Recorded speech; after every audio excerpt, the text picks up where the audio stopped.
In the subreddit relationship advice, I came across this post from a woman asking the following question. The post titled, "Do I, 27 female, just accept that my fiance, 35 male, can only pay a small portion of the bills and not question it?" Now, as far as I'm concerned, and without reading any further details, my answer is the same as Maya Wilkes from Girlfriends. The OP starts it off with a TLDR synopsis. My fiance gets angry when I talk about money. Currently, we need to move to a bigger place for his daughter, and he refuses to pay 50-50. Do I just accept that he can only pay a small portion of the bills and not question it despite his good income? Then she goes on to add more context. For context, my fiance and I have lived together for 5 months now. Currently, I pay a majority of the bills, about 70-30, which I agreed to as this was my apartment first and was supposed to be temporary until we found a bigger place. The plan was to split bills 50-50 when we moved. We are at a point now that we really need a bigger place. He has a daughter we have on the weekends, and currently she is sleeping in the living room.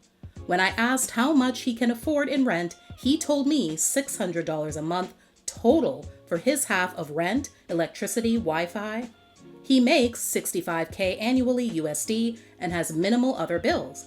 Also, prior to moving in with me, he paid $1,100 a month in rent alone. So I'm not sure why now he can only afford $600. A few times now I have asked him to sit down with me and create a budget, as he makes enough money to pay more than $600 a month in bills, and quite frankly, that won't even cover half the rent for a 2-bedroom apartment in my city, much less the added cost of utilities and Wi-Fi.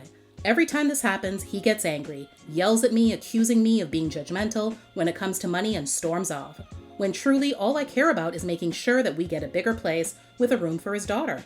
He refuses to make a budget and says that it's unnecessary and that he's a grown man who has never had to have one. At this point, I believe he just expects me to shoulder paying more in bills, and I feel a little used. I do make more money, but not by much, 75K USD. I'm just not sure what to do at this point. Do I just accept the amount he gave me and not question it? However, that puts me in a situation where I'm paying a majority of the bills, which I don't feel is fair. Now, while I'm sure there must be some comments in the nearly 700 that were there when I first saw the post that are on the fiancé's side, all of the comments I read felt the same way I do. Up in This Bish says, "He is using you. You take up less space than him and his daughter do. The bill should be split 70-30 with him paying the larger portion. Otherwise, this is financial abuse, babe." Artsy But Watch says, "Just want to add on here that his refusal to make a budget speaks to his inability to be in a relationship. Maybe the reason he's never needed one in the past is the reason why he either gives you this inexplicable lowball number or refuses to be transparent with his financial situation. His daughter's well-being is not your responsibility. Putting a roof over her head is on him. My guess is that he thought it would be easier to take advantage of you financially. This is also emotional abuse, rather than work hard to take care of his child. It's a strong likelihood that there are a lot of things he's lying to you about, not just this. My strong suggestion, tell him that you no longer want to live together and give him a certain time frame to find other accommodation. Don't get sucked in. He's 100% using you, and it will get worse." Heading That Way says, "I know Reddit is very quick to give out red flags, but this is legitimately concerning. Does he have debt he is hiding? Are there back child support issues? Does he have another financial secret you don't know about? The rule of thumb for what rent you can afford is that it should be, ideally, no more than 30% of your income. He should definitely be able to pay more." Bon Voisal says, "Do you accept that a man is using you? F no. Your post is full of red flags and more red flags. And did I say red flags? Let's see. His refusal to engage in financial planning raises questions about his willingness to be a partner in shared responsibilities, especially since the move is partly for his daughter's benefit.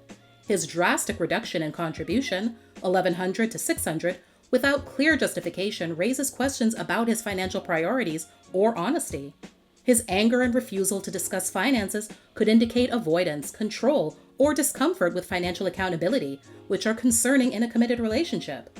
You shouldn't accept your fiancé's $600 a month contribution without question, as it's disproportionate to his income, unfair given the shared need for a larger apartment, and unsustainable for you financially.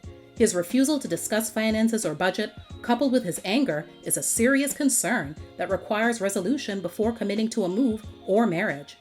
You're not a bank, you're a partner. Don't marry potential. Marry a man who already acts like your equal, and this man ain't it. And I'll have one more says, be very careful. My ex was exactly like this. He then got laid off a month before our wedding and never went back to work again. I wish I had bailed out, but it seems so embarrassing and selfish to cancel the wedding. Getting divorced 2 years later was worse.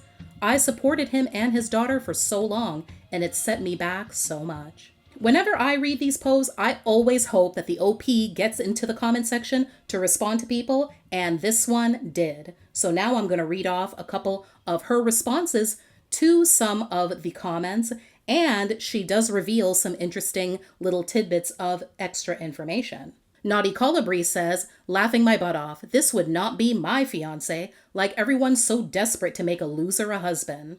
This person got several responses to that comment, but what stood out to me was OP replying, to be fair, he was not like this before the ring, but I get you.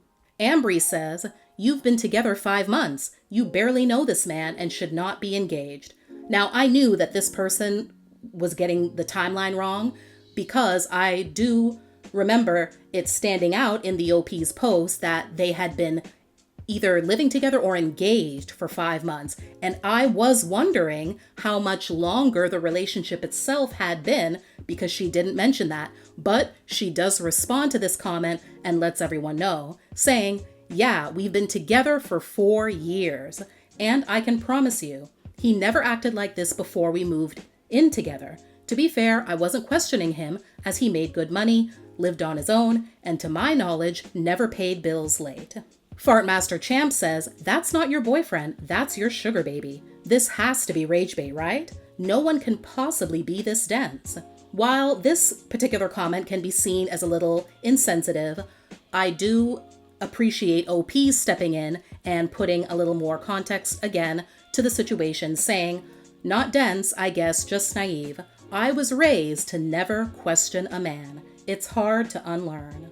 And lastly, I think this final comment I screenshot sums things up quite nicely. Top Contest 8559 says, no, you don't have a boyfriend, you have a child, plus his child too. You're setting yourself up to be gaslit into a caregiving role. And to that comment, this person called Prospero Niece responds, I believe the proper Reddit term for this is hobosexual. To my young women out there, I need you guys to be very well aware there is something called hobosexualism. Hobosexualism. Hobosexualism is when 2 broke people, but I won't say 2, there's probably 1 person who pretty much financially alright, and then there's the leech. And the leech ends up attaching himself to the functioning person, and then they end up living in the same apartment, sharing a car, and you think that this person loves you. You think it's a loving relationship, but it's actually hobosexualism. Hobosexualism.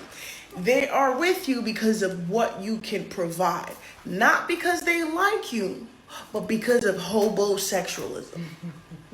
You are the provider. I've been in a hobosexualism. My ex-husband was a hobo, and we were sexual. Yeah. Hobosexualism, you don't know until you get into it. You think you're immune to it. I've been a smart bitch, rich bitch. I didn't know, because hobosexualism, how it happens is they love bomb you.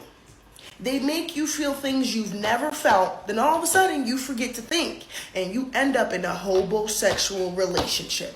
And the only way to get out of a hobosexual relationship, therapy and the police. Those 2 don't work, court. But the first 2 could really work if you don't have the courage like me to just leave.